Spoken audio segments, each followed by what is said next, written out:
Welcome back, ladies and gentlemen, to another episode of Factorio Bob's Angels. So last episode we were just making sure we've got enough crude oil coming through as the two initial outposts had been depleted. We set up a new one with 9 pump jacks, so we've got plenty of plastic coming through now, because of course this episode we're going to be using a hell of a lot of plastic.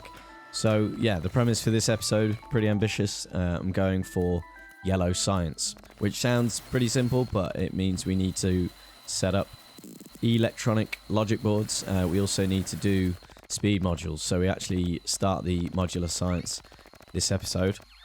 But yeah, I start off by getting the electronic logic boards done. That's my main goal, and then if I've got enough time, we can start the modular science, research speed modules, and maybe even get those producing by the end of the episode. So we've got a good amount of iron coming through.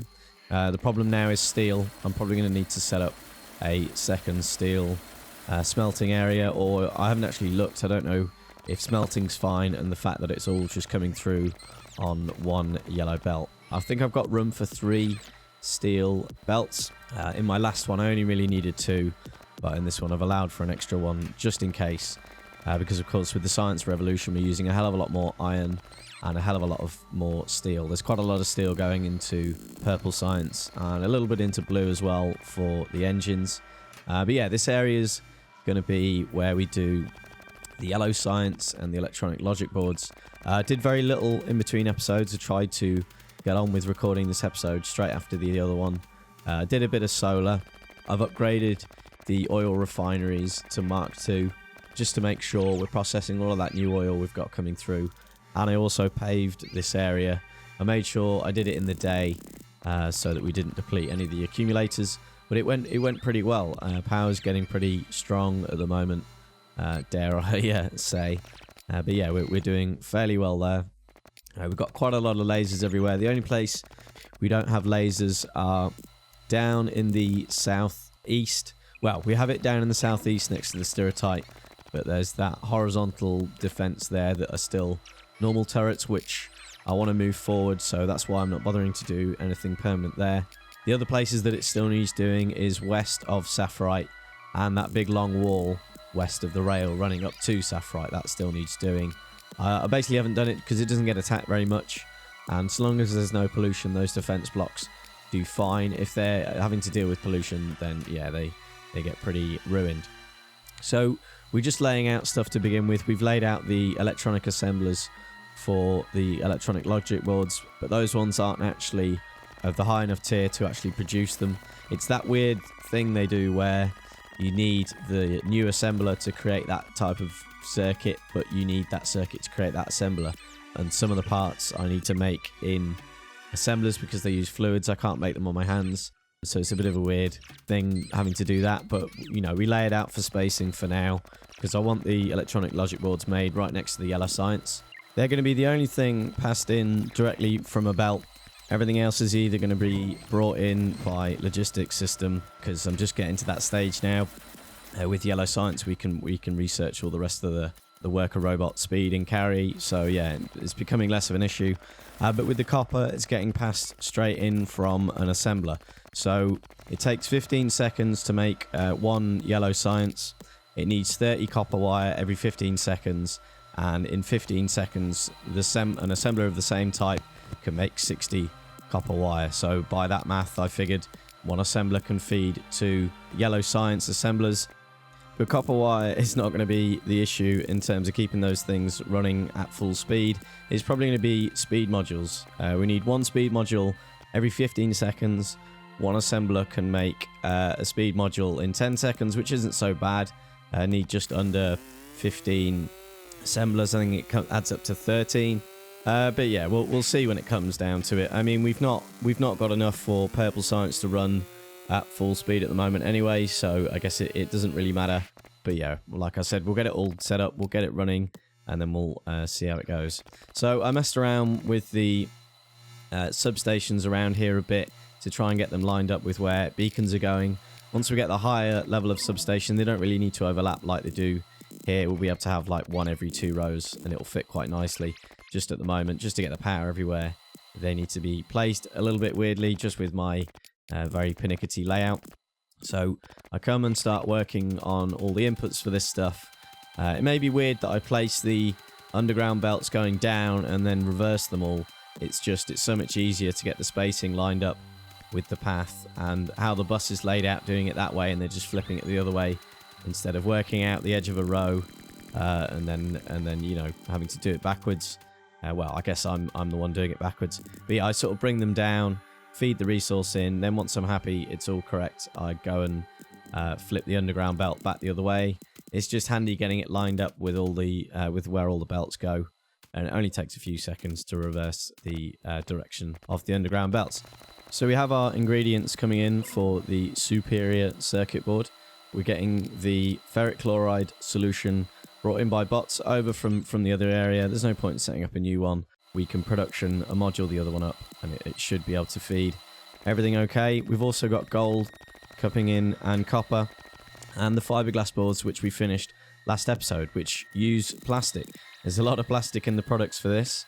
Plastic's also used in the transistors and in the integrated electronics, which is what we're going to set up next. For some reason, I just come down and take blueprints of the transistors and electronic components down here. I don't know why, they're pretty simple layouts. I could have just done them. I just felt like it might have been slightly quicker to use blueprints. But yeah, I am going to get bots to bring in the electronic components and the integrated electronics, because it's weird, the electronic logic boards, they need 5 ingredients, and for some reason I'm obsessed with making them in the electronics assembler. I guess that's what they're there for, and to get 5 ingredients fed into those things is pretty tricky. I mean, you can use the Bob's adjustable inserters to do some weird thing where you have like 3 belts on one side, 2 on the other, and then you stick assemblers on the side and have them going at weird angles. But I've done it in the past, and it's just a bit weird, and when the bots are nice and upgraded, they do a perfectly fine job of keeping them all running as fast as they need to provide enough of them. I believe we need electronic logic boards for launching rockets, so we're going to need quite a few later on. And if this design doesn't work out and there's a better one, that would be much appreciated, or if I come up with a different one that works a bit better. I might have another look, because I would like to get it done by belts. But yeah, I mean, I wanted to do a design, I mentioned it last episode, I think, a new one which I haven't done before. I did one where transistors were brought in directly from an assembler, like with the previous version of Circuit. But I'd like it so that you could do that with transistors and electronic components, and then have the rest of the stuff brought in by bots. Because belting transistors and electronic components are pretty crazy, because you use a hell of a lot of them. I did one factory once where I just had electronic components and transistors made. At one point in the factory, they only had one belt inputting to everywhere, and you just simply couldn't get enough of them through. I then wired in or bodged in a second belt, and it still wasn't enough. Having them passed in directly from an assembler is definitely the best way to do it. But yeah, for this, I'm just being a bit lazy and going bot heavy a bit now. So we get the integrated electronics laid out. It's using sulfuric acid, so another good reason for us to have sorted out the oil last episode, because we're using quite a lot of the stuff, and it's our main source. Again, I mentioned it before, it is nice having free sulfuric acid coming in from the flotation. It's just you have to then sort the chunks, or at least be using those chunks in the combination sorting, which I will be doing at some point. It'll just be a small part of an episode, just getting the other resources set up as we need them, but I'll do things as we need them, because I've got a huge list of things I want to do. I want to try and keep it all in recordings, but, you know, still keep recordings interesting enough. So we pretty much have everything set up for the integrated electronics. We just need to get the ingredients coming in. I do run out of yellow underground belts for a second, and I start using red, and I don't notice that the factory's just delivered some more. But we're going to be moving to red anyway, and then eventually to blue. And each time we do, we gain another 2 belts that we can use to fit in between stuff, which we learn is an advantage in a minute, which I'll go into when it happens. But yeah, so we get the ingredients in place for the integrated electronics, which uses plastics, which I mentioned earlier, uses the silicon wafers and the tin copper wire, which I'm a bit apprehensive about how I've set up. I've got it all coming around the factory on one belt, but the way I see it is, the way I've laid it out, I can probably lay in a second or a third belt of tinned copper wire, and we can still have space to beacon it up from one side because of the lovely Bob's upgraded beacons with the larger surface area. So yeah, I'm probably going to have to do that when we really start churning through them. We're really going to start churning our way through a lot of tin. So yeah, it's good that we've got that combination sorted out in the sorting area. And we start laying out the last component for the electronic logic board, which is the electronic components, which I'll get brought in by bots. But we're not just going to be using them in the electronic logic board production. They're also going to be used in all of the modular circuit board production and all of the modular logic board production, which we'll be getting onto next. That's one of the last of the weird sciences. It's kind of a whole science in itself for all of the modules, basically, just for researching them all. And it's one of the things I needed to get to the power armor, which is my goal for episode 50. But yeah, once we've got all of that done, we can pretty much get rid of the area. Although in my last playthrough, I didn't bother getting rid of it in case there's something new added. But to be honest, I don't think there's ever a situation where I'd need to re-add it again. So once we've done it all, we can get rid of it. So I'm going to kind of plonk it all down, get it all done as quickly as we can. And then once we're finished with that, we can get rid of the area and use it for something else. So I start looking at laying out the last bit for the electronic logic board with the requesters, and I completely forget one of the ingredients. It's solder. So we need to go and grab some solder and get that brought down, which is quite far down the bus. I have a quick look at the tinned copper wire because we're not even filling up a yellow belt, but I get a red belt in and get it upgraded. I double up the production for it as well, and I quickly use the upgrade planner to at least bring it up to the first electronic component production, and I also upgrade the electronic assemblers for the tinned copper wire. But I'm going to have to look at getting a second belt of that put through because we are going to be using a huge amount, and you can see there the belt is very thinned out. So we get the solder brought down to the logistics bit just in case anything needs it.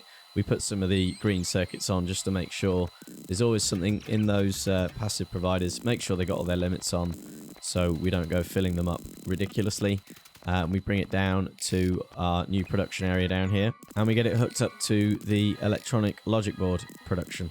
I stick it straight in for now. If we do need to take it further down the bus, we'll put a splitter in it. But at this point in the episode, we're past halfway, and I wanted to have this done at halfway so we could get on with our second goal of the episode and start working on the modular science stuff. But yeah, I get in some express stack inserters because I have now been able to make some. I did set up some titanium bearings and gear wheels in between episodes just so that's available for us to produce them. I'm not actually producing this express stack inserters in the factory. I just made a few on my hand just in case I wanted any. I mean, I definitely don't need them here yet, but because they're passing items so far, I thought I'll just chuck them in there for now, just so they're in there and ready, because later on we are going to need them there, and it is going to make sense now to start just using express inserters and express stack inserters where absolutely needed. To be honest, now thinking about it, I don't know why I stuck it in there. So here we encounter our problem with my layout of the bus. I seem to remember making this mistake every single time I play Bob's, and I never remember and I never learn from my mistake. But where I have the phenolic boards going in to the electronic circuit board production, I always have the electronic circuit boards take their place on the bus because I always think, oh, I'm not going to need phenolic boards anywhere on the bus again. It shouldn't be a problem, and there's no point having it carried further down the bus. And I always forget it's needed in this next bit. So yeah, bit of a foolish move. But because of upgrading to Red Underground, it gives us two spaces here on the bus. I was going to put it below the silicon wafers, but that's reserved for a second silicon wafer belt. I always put in space for two. I always put in space for two plastic usually, but I think I may have failed on that point, although that might be the space above the plastic. I don't know. I need to go back and have a look at the bus. But the beauty of this bus is you can just add a new line in below it, and it's all fine. No problems there.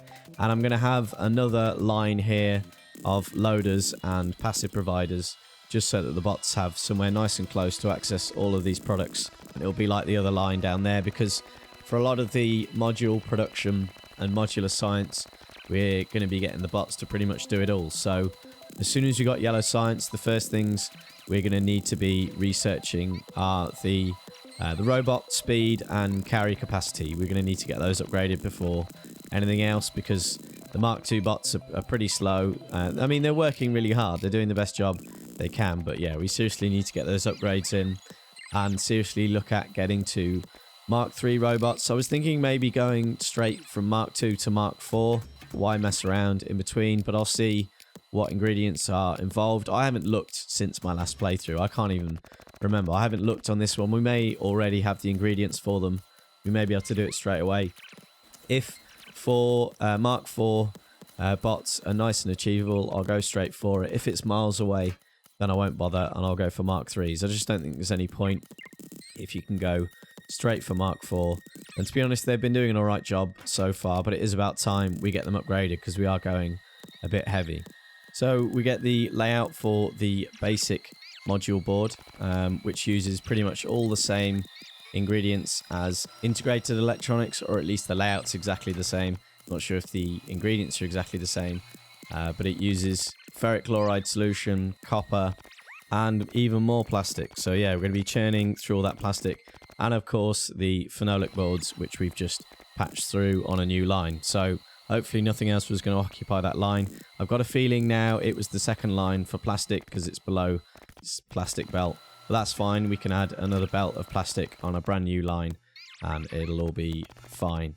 I might go back and have a look and see if there's a more ideal line for the phenolic boards to take and have plastic there.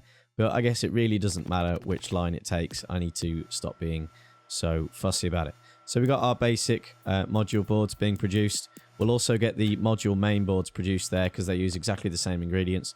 We'll just get it thrown on the end, but we'll do that in a bit because I want to now focus on getting the module science set up. So we'll get the speed, productivity and effectivity modules set up, which we need for the first bit of research. In fact, I think we just need the speed ones, but being as they all use exactly the same ingredients, it literally takes me like 30 seconds to add the other two, and at 3 times speed, that's 10 seconds of your time. So we get those ingredients fed in. I increase the values a little bit just so the bots can keep up. It's nice being able to copy and paste the requirements of an assembler into a requester. It's just it doesn't request quite enough for it to keep up with the faster assemblers. So there's certain places in the factory where stuff's waiting for stuff to be delivered because it assembles things so fast the bots can't even react at their current speed.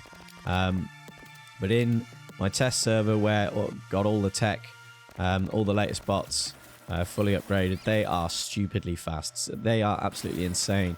Way faster than when I last played Bob's. I believe they've been upgraded or something's been added to increase them even further because they were never that fast. They were pretty fast, but not that ridiculous. So yeah, they're going to be insane. We're going to need some solder up here as well, so I come and add it to the logistics here. We have got it added back further down the bus, but I figured let's have them both in so the bots can take the shortest amount of distance to get them produced. I come and connect in the copper wire for the yellow science because we're almost there. I'm just waiting for some of the module boards to be produced so I can create the module labs, because we need to research speed modules 1 to be able to start producing them, obviously. We also get the requester chests in, but we take out the electronic logic board because we don't need to be requesting them. We've got those coming in on a belt.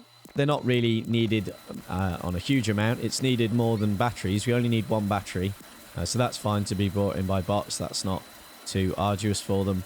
But being as I've produced it right next to it, we might as well have it being brought in on a belt. No problems there. And we have the output all going to 1 passive provider. We might as well just use 1 and not have 1 for every single one. 1, 1, 1. So we have some of the module boards produced. I do actually need all 3 to create the labs. I was wrong earlier. But I just need the speed ones to research speed 1. So we start getting some of the module labs laid out. We're just going to get bots to do it all for now because it's nice and easy. And again, once we've done all the modular science, we can get rid of it all. It's just a temporary thing. So we get those load out, we start requesting, and we start getting those passed in. and we get speed modules researched. So we were coming up to about an hour, just about now, I think. But past me was quite determined and stubborn, so this is a slightly longer episode than normal because I really want to try and get that yellow science being produced. I don't want to start off next episode finishing off the area. I want to get it all done. So I just decided to go for another 10-15 minutes, I believe it is, or 20 minutes. But we look at getting the production done for the level 1 modules. I then pull up the research queue and try and look for the option for just modular science. I can't find it to begin with, but then I do, and I set a load of module stuff going because we want to get it all done nice and quickly, and it does go really quick at the start because we've got plenty of the modules available. But yeah, we get quite a number of those done. I think we reached the point where we need the modular logic boards. We're doing the module circuit board stuff at the moment. But yeah, we've probably put out more labs than we can actually feed at the moment, which is a tiny bit silly. But we get the various ingredients required for speed module 1s, so we can start getting those produced for yellow science. We come and put in the module main boards. I'll probably get another 2 electronic assemblers running at some point, but for now I just stick in 2. Again, we're not making these areas too big because soon we'll be able to beacon the hell out of them, and having more than 2 or whatever is just going to be overkill anyway with speed modules. But power is going to become a big issue, so I'm thinking of getting in some of the efficiency. Is it efficiency that does power? I can't remember the name of them. But yeah, I keep taking a blank blueprint of this layout, and then I keep deleting it and reusing it for other stuff. Or that time I took it and I didn't actually save it. But yeah, we'll get a proper blueprint set up for this.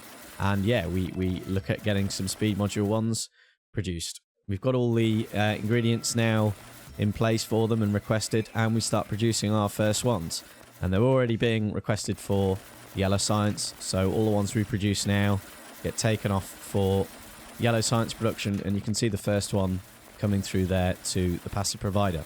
I still need to set up the requester over at Science for it, but yeah, we've achieved all of our goals for this episode. I thought it was a bit ambitious to begin with, but I'm really happy I've got this done in episode 46.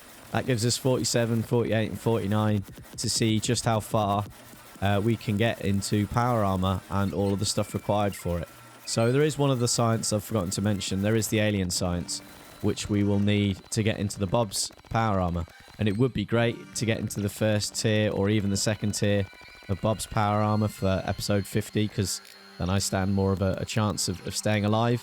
I think the difficult bit's going to be building all of the various parts for the power armor, the shields, the running legs, and the power to actually run it as well.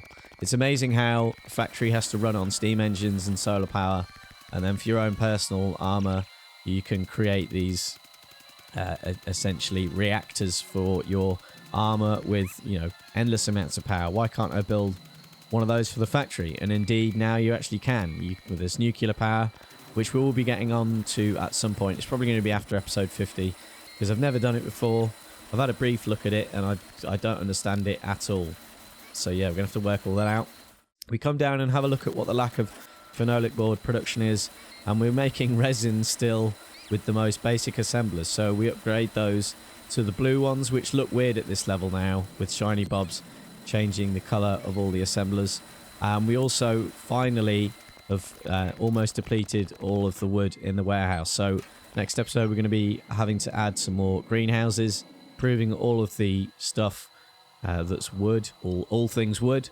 But yeah, that's going to be all we have time for this episode. I think we run out of wood very close to the end of this recording. But yeah, I do hope you have enjoyed. Next episode, we're going to be looking at all of the things we need to make sure we cover for power armor, just to make sure I don't miss anything. But yeah, I do hope you have enjoyed. Please do come and join me next time. Bye-bye.